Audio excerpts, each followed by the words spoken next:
Behind the Wisconsin versus Miami tampering lawsuit over transferred defensive back Xavier Lucas.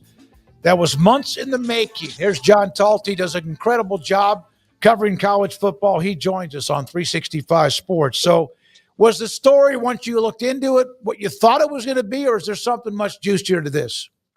Well, it's sort of been working on for a while. So I think there's been a lot of interest in this when it happened in January. And I think for me and others, it's, as I kind of got into the story, it's been just waiting period of, is it going to happen or is it not? Are they going to actually file a lawsuit as they ultimately ended up doing? What's going to be the scope of that lawsuit?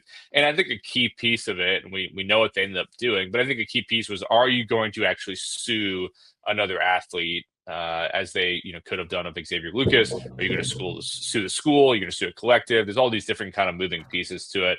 They, of course, ultimately decided not to sue Lucas. They're focusing their attempts instead on Miami interfering, tampering with. We can get into more of that in a second. But I think what's interesting about this lawsuit in particular is, one, the people behind it. We've seen the Big Ten come out very strongly in favor of supporting Wisconsin as it goes down this path. And then the second piece is, beyond just the impact on Wisconsin, Miami, Xavier Lucas, is the broader impact of whether this could be a precedent-setting move, or whether it could have the possible ramifications that some people think it could. Well, one of the ramifications would be, I mean, this seems to me, John, and I'm just a humble sports podcaster and not a lawyer, but when you sue someone for breach of contract, or someone for breaching someone's contract, that is done in the real world when employees do that. And the legal tightrope that Wisconsin will have to walk with everyone watching of not calling Xavier Lucas an employee is very interesting to me. Yeah, I think that's one of the things that people have kind of locked in on, because to your point, it is, a tightrope to try to figure that part out. I mean, I think clearly people at Wisconsin, and also people that I talked to within the Big Ten, believe that it's capable, obviously, or they wouldn't be pursuing this case.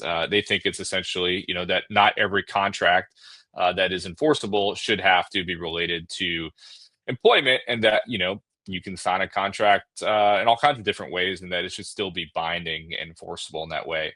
But I think that there are a couple components within the lawsuit itself that, again, I'm not a lawyer, haven't even played one on TV, but, from my read on it and talking to people on it, there's some people that do think that some of the wording in the law in relation to that, his deal, basically is, portends to him being at Wisconsin, not going to other schools, that there's ties to that, to basically being an employee. We know that the language in the actual contract itself very much is about NIL rights, marketing rights, not about pay for play, not employment. But we'll see, if the courts feel the same way. I think it was smart that they filed in Wisconsin. Surely Miami will not want to have this play out on Wisconsin's home court territory. We could see this potentially, move. They're kind of moving up in terms of a different legal system. That will be interesting to see how that plays out. But, as it stands right now, they think that they have a contract. They think it was interfered with, and they want that, proven. John, is there any significance, or I guess what is the level of significance to see the Big Ten publicly backing Wisconsin and doing this as well? What do you want?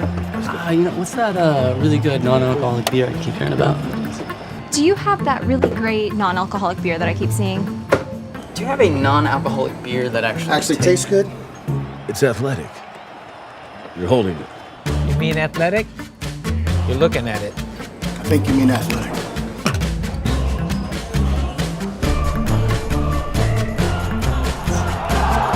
It's athletic. Ask for it.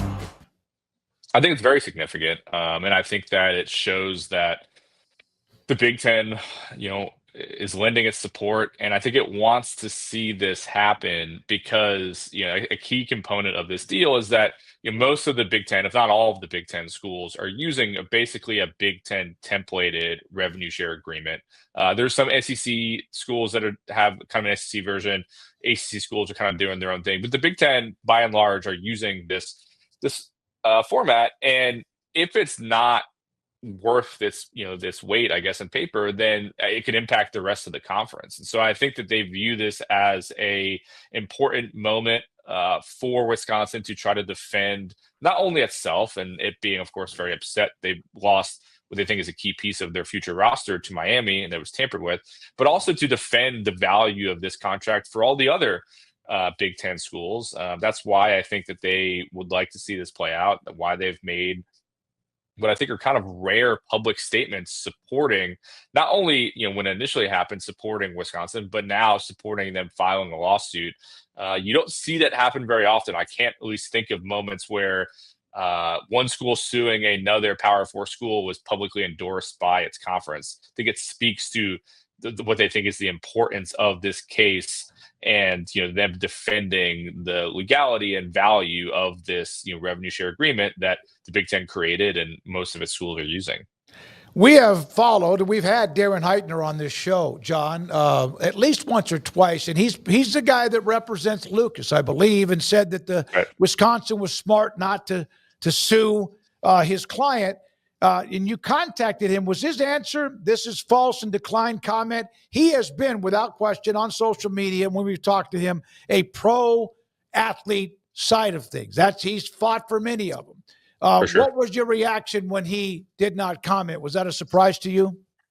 A little bit. It's interesting as I reached out to him when it initially broke, and like Darren, I've interviewed Darren numerous times. I like to think that I have a good relationship with him. Like, we're not best friends, but we have, I think, good working relationship. I reached out to him, told him I was working on a story. Here's what I was trying to do, and at that time he declined to comment altogether for the story. He said, "Hey, my client Xavier Lucas isn't even mentioned by name, in the lawsuit, so I'm not going to comment."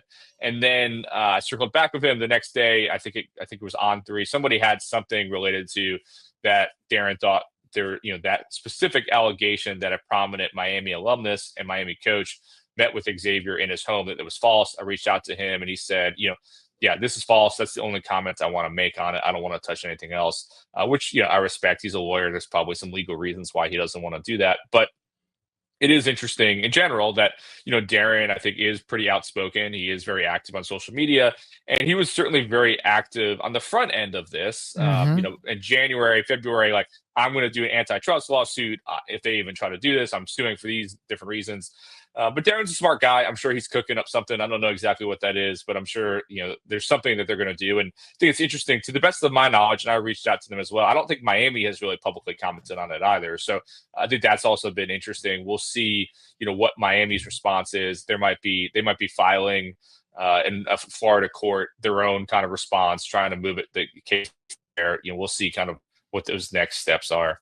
John, but it was notable that Miami ultimately did decide to not sue Lucas, right? I mean, that's the big step, I guess, we're waiting to take, is the actual, and I think that's what Heitner was kind of threatening, of like, I dare you, but it didn't seem like he thought they would go to that extreme of suing the athlete, because that opens up a Pandora's box, doesn't it? And that's kind of the calculation of how far to go with this thing, I think, if you were Wisconsin in the Big Ten.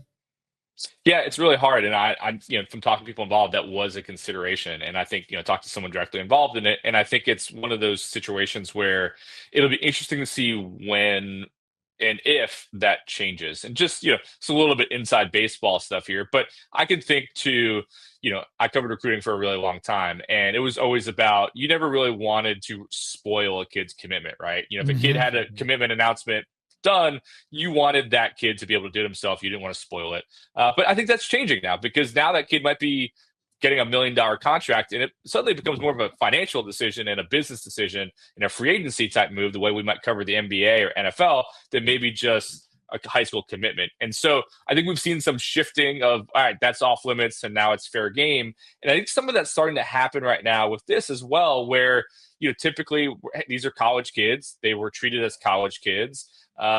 You gave them a lot of leeway and a lot of grace, and you tried to treat them differently than the professional athletes, because they hadn't made it to that level yet. But I think the money has changed that a little bit. And I think that's why you're seeing Arkansas is one example where they're going after a player for, essentially violating his collective contract. It's starting to pop up a little bit. And I think what you'll see is, if people are not, abiding by their contracts, I think that you'll see more of a willingness to try to hold them legally accountable, even if they are 18, 19, 20, just because the money has gotten so big.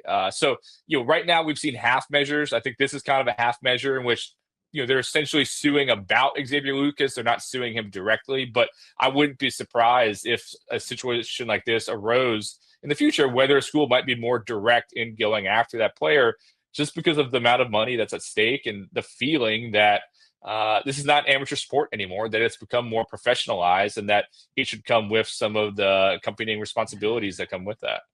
I had a coach I sent a 2 or 3 coaches, football coaches, text that night going, what will this mean? And one of them said to me, everything will swing on this if it works.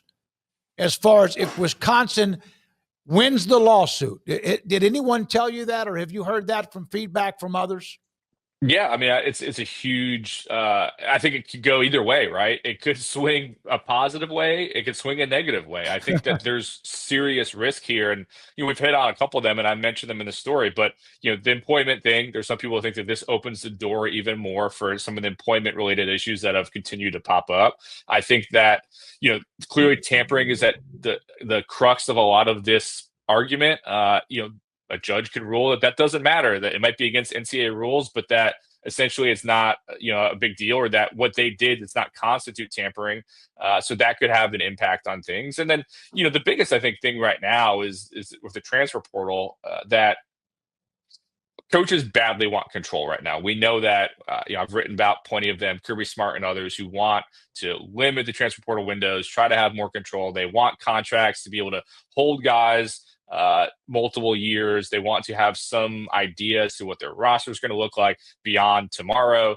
I think that should Wisconsin lose this case, I think it throws that even more up in the air of guys in this specific situation. Xavier Lucas was never in the transfer portal. Now, as Darren Heitner and others would point out, it's because Wisconsin never entered him, which is against NCAA rules. So it's a separate issue. But in theory, you could withdraw from a school, enroll in another school, and never have entered in the transfer portal whatsoever. And if that is allowed and that's fair game, I mean, that just makes everything, free agency. There's no transfer portal. There's no need to do it if that door is wide open, has been ruled that it's okay. So there's a lot at stake here. And I think it's why people view it as such an important case. One, just because it's the first time we're seeing it happen, but two, just, I think so many people are hoping for stability within college sports, and that revenue share agreements, the House settlement, that all this can bring some level of stability. But if Wisconsin loses and all the different things that they're asking for, I think it opens the door back up. Well, what are these contracts worth? It seems like they'd be worth nothing if they're not able to be enforced in any way. How much do you think this will shape how they develop enforcement for this in the future, if they can? I think that, one of the big questions is what involvement does the CSC have with cases like this? It seems like one of my colleagues, Brandon Marcello, reached out to them, asking if they had any comment about this case, and they did not. And it's interesting, and I truly don't know the answer to this, so I'm just kind of, spitballing here. But, this situation obviously happened before the official creation, right, of the College Sports Commission. But it's dated to begin July 1, which is when, rev share payments are allowed to be doled out. And that is under College Sports Commission's, purview. So I'm very interested to see whether they want to get involved. I mean, this is such a hot button issue, and as I think potentially to be a landmark legal case, that I think if you're the CSC, you don't necessarily want to wade into such a hot topic right off the bat. You might let, there's already so much criticism before this thing has even gotten going. Like, you'd probably prefer to not wade into maybe the biggest question mark on this thing yet. But in theory, moving forward, there's rev share related issues in terms of contracts. It's going to go through this new enforcement arm, and, specifically the CEO of it and his, team will be weighing in on these issues, which, will, I think, potentially lend some more stability to the situation, knowing that they'll be able to make decisions quickly, in theory, and more efficiently than what we've seen from the NCAA. Has Lucas been quoted in any way? I don't think so. I don't think he's weighed in on it. I'm sure probably at advice of legal counsel, and that's it's probably one of the benefits of hiring somebody like Darren, right? He's a well-known lawyer. He's friendly with a lot of different reporters, very willing to be media out and about. So I think Darren's been outspoken about it. To the best of my knowledge, I haven't seen Xavier talk about it. It'll be interesting. He's expected to be a prominent part of a Miami team that's probably going to be pretty good. And it'll be interesting to see whether they make him available. Again, my colleague Brandon Marcello went down to Miami a couple months ago to try to talk to Carson Beck. Carson Beck hasn't talked since he's been to Miami. So I think Miami's shielding some of their guys right now. But if they're winning and Xavier Lucas has a game-winning interception, presumably he'll have to be available to the media, and that might open up some of these questions. Yeah, it'd be interesting if, in fact, Wisconsin. John, thanks for your time and a great article. Appreciate Great it. job on this.